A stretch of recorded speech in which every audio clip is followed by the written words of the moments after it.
नमस्कार। हर साल सर्दियों में एक कहानी दोहराई जाती है। दिल्ली और उसके आसपास के इलाकों की हवा इतनी जहरीली हो जाती है कि सांस लेना तक मुश्किल हो जाता है। तो आज हम इसी संकट की तह तक जाएंगे, समझेंगे कि आखिर ऐसा होता क्यों है और इससे निपटने के लिए क्या कुछ किया जा रहा है। स्क्रीन पर जो ये आंकड़ा दिख रहा है 400 से ज्यादा, ये एयर क्वालिटी इंडेक्स यानी AQI है। जब ये इस लेवल पर पहुंचता है तो इसे गंभीर माना जाता है।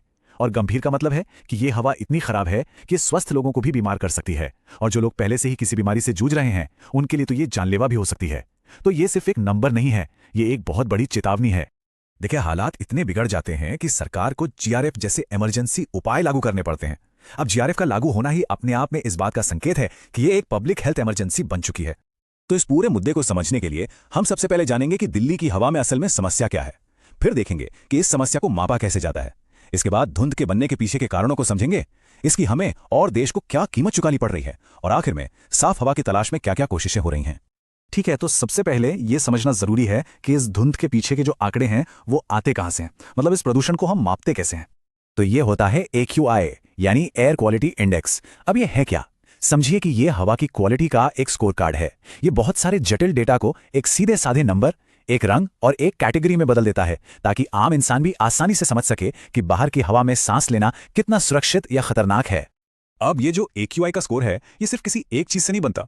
असल में ये हवा में मौजूद 8 अलग अलग तरह के प्रदूषकों को नापता है। इसमें PM10 और PM2.5 जैसे छोटे कण होते हैं, और नाइट्रोजन डाइऑक्साइड और कार्बन मोनोऑक्साइड जैसी खतरनाक गैसें भी शामिल होती हैं। इनमें से PM10 और PM2.5 ये दो सबसे खतरनाक माने जाते हैं। पर इनमें फर्क क्या है?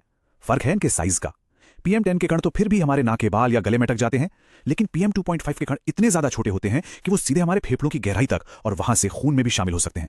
सीधा सा हिसाब है, कण जितना छोटा खतरा उतना ही बड़ा। तो हमने ये तो समझ लिया कि इसे मापते कैसे हैं, पर सवाल यह है कि इतना सारा प्रदूषण आखिर आता कहां से है। इसके पीछे कोई एक नहीं बल्कि कई कारण हैं।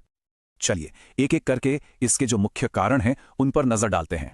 देखिए, दिल्ली के प्रदूषण का कोई एक विलेन नहीं है, ये कई चीजों का मिलाजुला नतीजा है। सर्दियों में PM2.5 प्रदूषण का लगभग 40% हिस्सा गाड़ियों से आने वाले धुएं का होता है।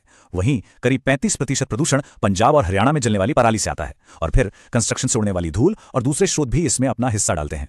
सिर्फ इंसानी गतिविधियां ही नहीं, दिल्ली का मौसम और भूगोल भी इसे एक तरह का गैस चेंबर बना देते हैं। सर्दियों में क्या होता है कि ठंडी हवा भारी होने के कारण नीचे बैठ जाती है और प्रदूषित गर्म हवा को ऊपर उठने नहीं देती, एक ढक्कन की तरह उसे रोक लेती है। ऊपर से हवा की रफ्तार भी कम हो जाती है, तो यह सारा जहर एक जगह जमा होता रहता है, और रही सही कसर पंजाब हरियाणा से आने वाली हवाएं पूरी कर देती हैं, जो पराली का धुआं सीधे दिल्ली ले आती हैं।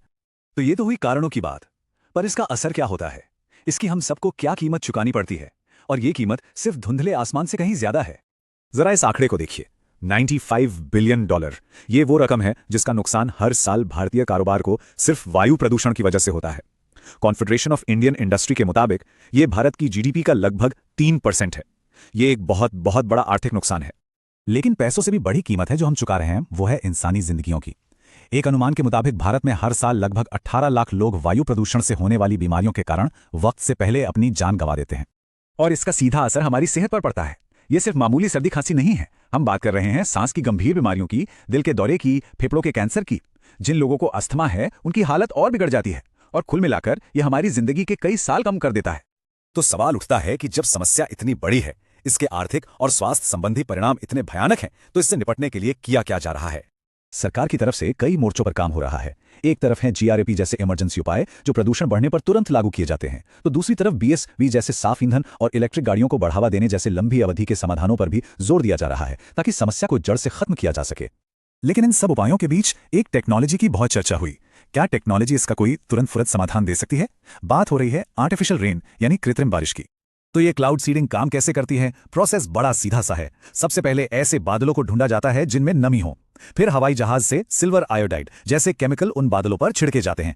ये केमिकल पानी की भाप को बड़ी बड़ी बूंदों में बदलने में मदद करते हैं, और जब ये बूंदें भारी हो जाती हैं तो बारिश के रूप में बरस जाती हैं और अपने साथ हवा के प्रदूषण को भी नीचे ले आती हैं। सुनने में तो ये कमाल का आइडिया लगता है ना, लेकिन इसकी भी अपनी सीमाएं हैं, और दिल्ली के मामले में ये साफ नजर आया। कृत्रिम बारिश के लिए बादलों में कम से कम 50% नमी होनी चाहिए, जबकि दिल्ली के सर्दियों के बादलों में सिर्फ 10-15% नमी थी। मतलब जरूरी सामान ही मौजूद नहीं था। और तो और ये बस एक अस्थायी उपाय है। बारिश के कुछ घंटों या 1-2 दिन बाद प्रदूषण वापस आ जाता है। मतलब ये एक बैंडेड की तरह है, कोई पक्का इलाज नहीं। तो आखिर में हम कहां पहुंचते हैं?